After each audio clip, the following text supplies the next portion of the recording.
வாங்கன்னு வந்துட்டு 2 பேரும் உட்காந்து பேசிட்டு இருக்காங்க. சகஜமா பேசிட்டு இருக்காரு. நீங்க உங்க ஆடியோ வீடியோ நான் ஏற்கனவே சொன்னோம் இல்லையா?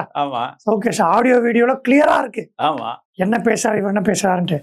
பேசிட்டு இவர் என்ன சொல்றாருன்னா, எங்களை உங்களை எதிர்க்க முடியும்னு எங்களை அவங்க வச்சு இது பண்ண பாக்குறாங்க பேக்டோர்ல அதனால நீங்க போல்ட் ஆனாலு நீங்க இதை ஃபேஸ் பண்ணுங்க அப்படின்னு சொல்லிட்டு அந்த என்ன சொல்றாரு, போறதுக்கு ஒரு 5 நிமிஷம் முன்னாடி இருந்துச்சு சார், ஒரு கட்டத்துல எங்களால சமாளிக்க முடியலன்னா இத உங்க பேருக்கே நாங்க கன்வே பண்ணி கொடுத்துறோம், மாத்தி கொடுத்துறோம், ரேட்டை போட்டு கலோக்கியெல்லாம் சொல்லுங்க, என்ன எக்ஸாக்டா சொல்லணுமோ ஒரு ரேட்டை போட்டு உங்களுக்கு எழுதி கொடுத்துறோம் சார் அப்படின்னு சொல்லிட்டு போறாரு. 7:36-37 இது இருக்கு நடக்குது. 8 மணிக்கு எஃப்ஐஆர் சொல்றாங்களே, இது எல்லாமே அதுல ஆடியோ வீடியோவா இருக்கு.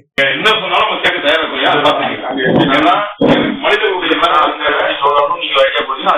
உண்மையா அவர் நான் போனேன் ரெடி பண்ணிருக்கேன், எனக்கு இன்னும் ஒரு 6 மாசம் போதுங்கய்யா. 6 மாசம் இல்ல, உண்மையாவே சொல்ற 2 மாசம் இருக்க மாட்டான். அதுக்கப்புறம் இருக்கா இல்ல நான் முடிவோட வந்துட்டேன். எப்படி முடிவோட வந்துட்டேன்னா, நம்ம வழியில இருந்து உங்களுக்கு அதிகம் ஒரு ஆள் நம்மளோட புஷ் பண்றாங்க, அதை உங்களோட கேட்டுட்டு எப்படி சொல்லணும், அதுக்கு மேல வந்துதான் 3 மாசம் நேரம் கொடுத்துட்டு நீங்க அதுக்கடையே நான் கொடுக்கணும்னு எய்மே கிடையாது இந்த இடத்துல சொல்றேன். இப்படி பிரச்சனை வரும்போது நான் உங்களுக்கு தான் கொடுக்க முடிவு நம்ம செஞ்சதுல சொல்றேன்.